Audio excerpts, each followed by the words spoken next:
And we're going to go back to the earlier explorers of North America. Now, before there were any Europeans in North America, obviously there were Native Americans, but the Europeans started coming, and these are the explorers who discovered the North America. This gentleman sought a new route to the Indies, but found something else. His voyages were sponsored by Spain. This is Explorers of North America. Robots paint, you guess. I give some clues. He made 4 voyages to the New World. Yay, we've got the right answer on the board. Leave it to I Shitsu not. And others. Everybody's got this one. He is credited with discovering the Americas in 1492, way back in 1492. Yes, indeed, Christopher Columbus. His expeditions opened up the Americas to European exploration and colonization, forever changing the course of world history. That sounds important. What do you think? The robots get this one? Kind of a subdued picture of Columbus in this case, don't you think? Yeah, Christopher Columbus. What was his other name? Didn't he have another name? Cristobal. Something. Who can name his boats? Nina Pinta Santa Maria. Okay, next up. Second famous explorer of North America. He was an Italian navigator, but sailing for England. He sought a northwest passage to Asia. He was a little off course.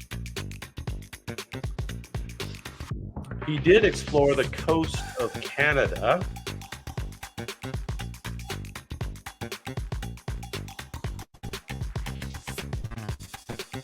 His voyages helped lay England's claim to North America. He is the one who discovered Newfoundland, of course, way after Leif Erikson or Eric the Red did. But anyway, point taken. Who knows who this is?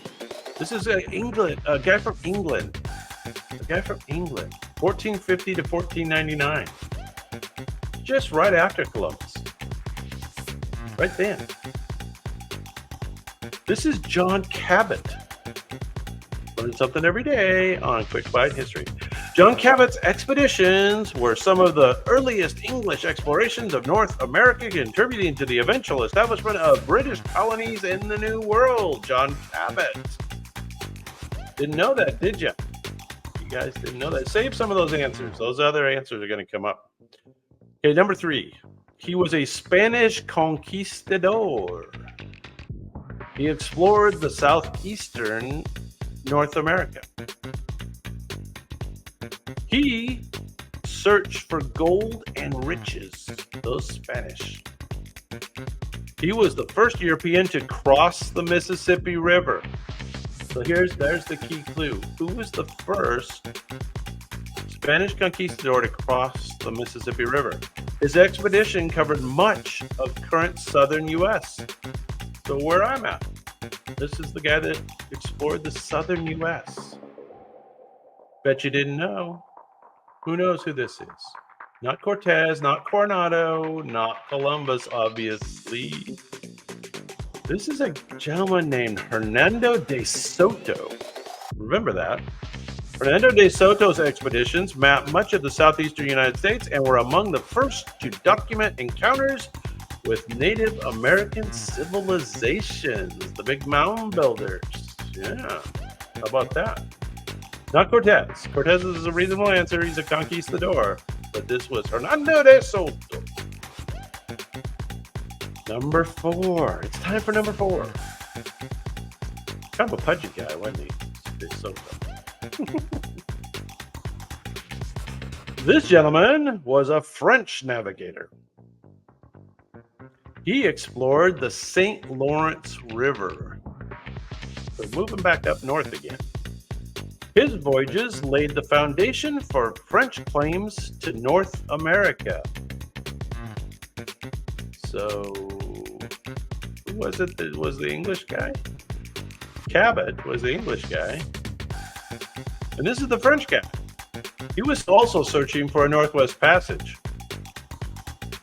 And he's the one who named Canada. Canada. Can you say Canada in a French accent? Not me. Not Magellan. Who knows who this is? Going once, going twice. He's named after a watch, or the watch might have been named after him, or the jewelry company might have been named after him. This indeed is Jacques Cartier. Jacques Cartier, his explorations of the St. Lawrence River paved the way for French colonization of Canada and introduced the name Canada to the world. Cartier. Learn something every day on Quick Bite History Live. There you go. Very good. You got it. Okay, number 5. Let's stay in the same region. He is often called the father of New France, which I guess is also Canada, or Quebec. He established a famous settlement in North America. He's actually kind of recognizable, too. He founded a city in 1608 that still stands today. He explored large parts of modern-day Canada. He indeed is the founder of Quebec. There you go. We have the correct answer. I shit you not. Yes, indeed, this is Mr. Samuel de Champlain. Champlain founded Quebec in 1608, establishing one of the first permanent European settlements in North America, and his explorations helped solidify French control over that region. Champlain, there he is. Lake Champlain, of course. Okay, remember we're doing famous explorers of North America way back in the day. This gentleman was an English navigator. He explored both for England and Dutch. He flew 2 flags. He was hedging his bets, right? He searched for a Northwest Passage to Asia as well. These guys thought they could get to Asia through Canada. Good luck. Who knows this one? His name is associated with a famous river and a bay in North America. Okay, think of a famous river and a famous bay. Who knows? Going once. Nobody knows this one, huh? Going twice. This is Henry Hudson. Hudson Bay, Hudson River, yeah. Henry Hudson's exploration of what is now Hudson River and Hudson Bay contributed to the Dutch and English claims to North America, although his fate remains a mystery after a mutiny. Uh-oh, mutiny. That was bad. Next up, this gentleman was a soldier, explorer, and author. And he helped establish the first English settlement in North America. So this is a key guy on that first settlement. What was that, Jamestown? Is that right? He played a major role in the survival of Jamestown. I should have read my next clue. He had a famous encounter with a Native American princess. I bet he did. A famous encounter. This is the rascal. He is associated with settlement of Jamestown and Pocahontas. And just as we speak, my power just came back on for the first time in 9 days. Thank you, Blue Ridge Co-op. We have power again after the hurricane. Yay! Yes, the robots are cheering us. We have power, but we're staying on the battery for our light shop. But thank goodness we do have power again. Yes, that was John Smith, incidentally. John Smith's leadership and diplomacy of North American tribes. Da-da-da-da-da-da-da. Next up. Now, I've seen this answer on the board earlier. He was a Spanish conquistador. Another Spanish conquistador. There's my Roomba turning on. That's good. You might hear lots of noises as things power up. He led an expedition that caused the fall of a major North American empire. Yes, he did. He allied with indigenous groups to overthrow a powerful ruler. And if you watch some of my other videos, you'd know all about this. The fall of the Aztecs. He captured the capital of a vast empire. He is known for the conquest of the Aztec Empire. And I do see the correct answer. Rhombus has it. That is correct. This is Hernan Cortez. Cortes. Hernan Cortez. His conquest of the Aztec Empire brought vast wealth and land to Spain, but at a cost of widespread destruction of the indigenous population and culture. So, bummer. So, I've seen this answer like 5 times already tonight, so hang on to that. He was a Spanish explorer and conquistador. He searched for mythical cities of gold. This is the guy who searched for the mythical cities. He led an expedition across much of the American Southwest. He was one of the first Europeans to explore the Grand Canyon. There you go. That's correct. A Shih Tzu nut is the correct answer. Famous city and bridge. Nice beach in San Diego, California. He explored what is now the southwestern United States in search of the 7 cities of gold. This is Francisco Vázquez de Coronado. What a name. His exploration of the American Southwest provided valuable information about the region, though he never did find those fabled cities of gold. Bummer. Coronado. There you go. Stuart's got that slow internet connection. Keep those answers coming, though, Stuart. You're getting them. Okay, we're on to number 10, halfway home. This gentleman was a Norse explorer. He was the son of another famous Viking leader. This guy was all the way back in 970 AD. His settlement was called Vinland. Yes, you have it, Rhombus. Rhombus is correct. He is credited as the first European to set foot in North America.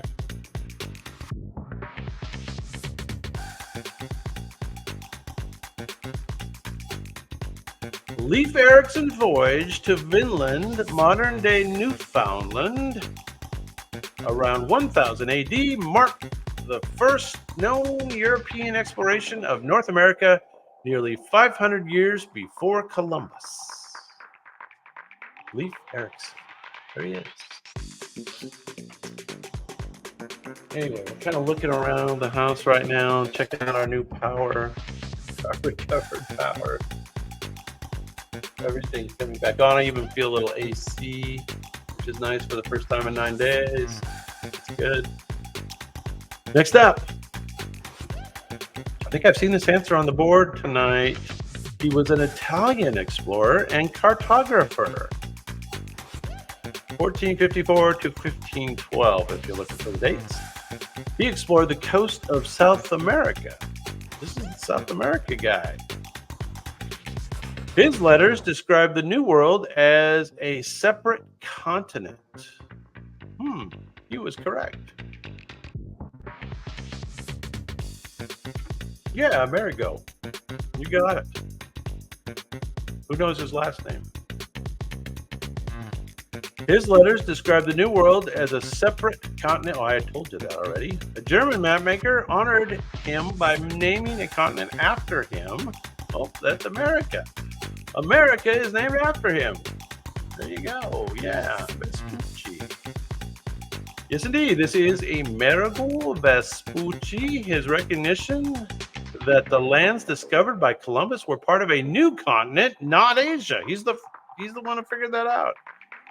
And it led to the naming of America in his honor. Amerigo Vespucci. Yes, indeed. We're all the way up to number 12.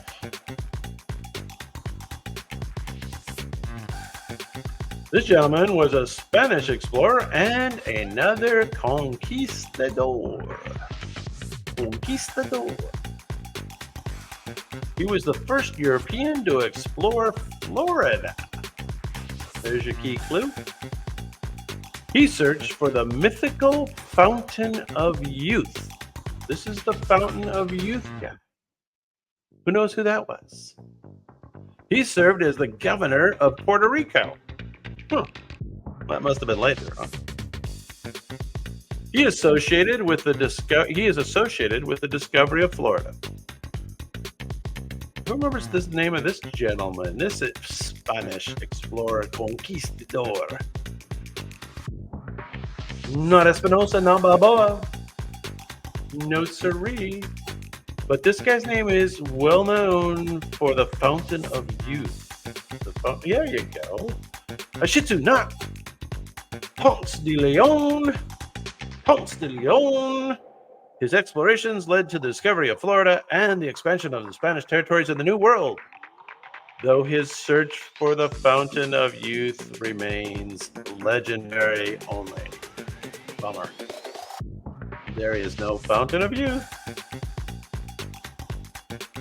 Unless you count Quick Bite History Live. Here we go. Next up. He was an English explorer and an aristocrat. Aristocrat. He sponsored expeditions to the New World. He is associated with the failed Roanoke colony. If any of you have seen my videos on the mystery of the Roanoke colony. He introduced tobacco and potatoes to Europe. They didn't know about those till we brought them over. Interesting. This guy was a favorite of Queen Elizabeth I. You kind of tell by that frilly neck thing he's wearing, huh? What is that? Right? Who is this? Who knows? There you go, Stuart. That is correct. A North Carolina guy. This is Sir Walter Raleigh. Sir Walter Raleigh's sponsorship of expeditions to the New World, including the ill-fated Roanoke colony, laid the groundwork for the future of English colonization efforts. So, since we're talking about English guys, let's do another English guy. This gentleman was an English sea captain and privateer. That's probably enough right there. That's enough of a clue. You should be able to get this one now. It's called a ruff, huh? Yeah, this guy's got a ruff as well. But I don't know why he was wearing a ruff when he was a sea captain. This guy circumnavigated the globe. He raided Spanish settlements in Americas Who knows? Who's the English sea captain? He was a key figure in the defeat of the Spanish Armada. You recall that? I think there's a weather incident involved in that as well. He was the first Englishman to sail all the way around the world. Not Cook. Before Cook. Cook was later. This guy was the first one. It's really weird. When I tried to do a ChatGPT picture on this guy, he's blocked. He's canceled. This is Sir Francis Drake. His circumnavigation of the globe and his successful raids on Spanish possessions made him a national hero. Queen Elizabeth loved him, and he was a key player in the rise to naval supremacy of England. There you go. Well, we're already halfway through the next guy. This guy was also British, a general, and a philanthropist. He founded a colony as a refuge for debtors. How about that? You owed some money over in England? Come over to the United States. Stay at this new guy's place.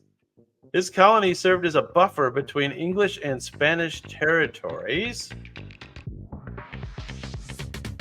The colony was known for its strict rules on slavery and alcohol. Who knows who this one is? This guy's important. British general and philanthropist. He founded a colony. He founded the colony of Georgia. This is the founder of Georgia. Who knows that one? Yeah, I shit do not.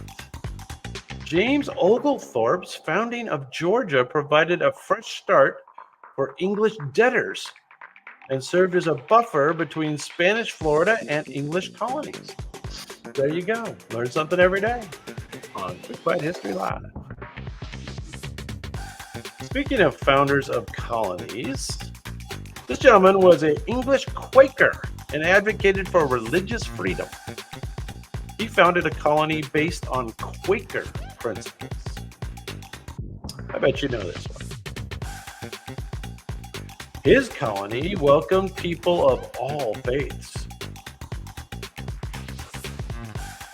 He established a city that became one of the largest in colonial America. I think you guys should know this one already, but I'll give you the key clue. He founded the colony of Pennsylvania. Pennsylvania. The oatmeal guy. This is the oatmeal guy, but he also has a name that you really should know. Who founded Pennsylvania? It's named after him. This is William Penn. William Penn. William Penn's establishment of Pennsylvania as a colony of religious tolerance and self-governance set a precedent for democratic ideals in the New World. Yes. You had a faster internet, we would have taken that answer. Good job. Yeah. Okay, number 17. We're getting close to the end of this category. He was a lawyer and Puritan leader. He was involved in the founding of a major colony, but it's not named after him. He served as the governor of the colony multiple times. He famously called his colony a city upon a hill. He was the first governor of the Massachusetts Bay Colony, which is what they called it originally. I didn't know that. Makes sense, right? Who was the first governor of the Massachusetts Bay Colony? Who knows this one? Anybody? I actually didn't know this one until I did this research. This is who? Who is this? Going once, going twice. Sold to Mr. John Winthrop. John Winthrop's leadership in founding of the Massachusetts Bay Colony and his vision of a city upon a hill influenced the religious and social development of all of New England. 3 more. This gentleman was an Italian explorer sailing for France. Now that's confusing as hell. He explored the east coast of North America. This is way back, 1485 to 1528, so way before Jamestown, all that stuff. He was searching for a northwest passage to Asia as well. He didn't find it. A famous New York bridge is named after this gentleman.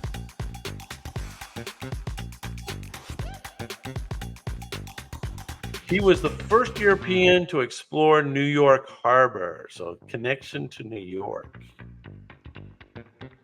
Anybody know? Not Balboa. Italian explorer, East Coast.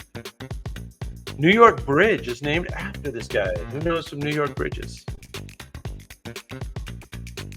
Anybody know? Going once, going twice.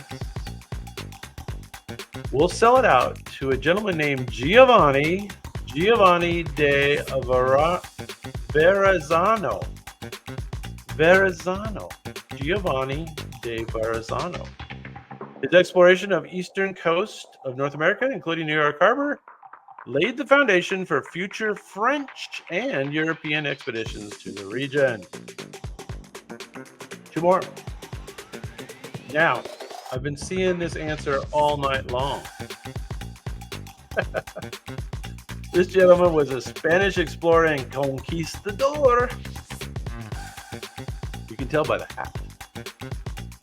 He founded the first permanent European settlement on the mainland of the Americas. He crossed a mountainous isthmus to reach a new ocean. He claimed the whole Pacific Ocean for Spain.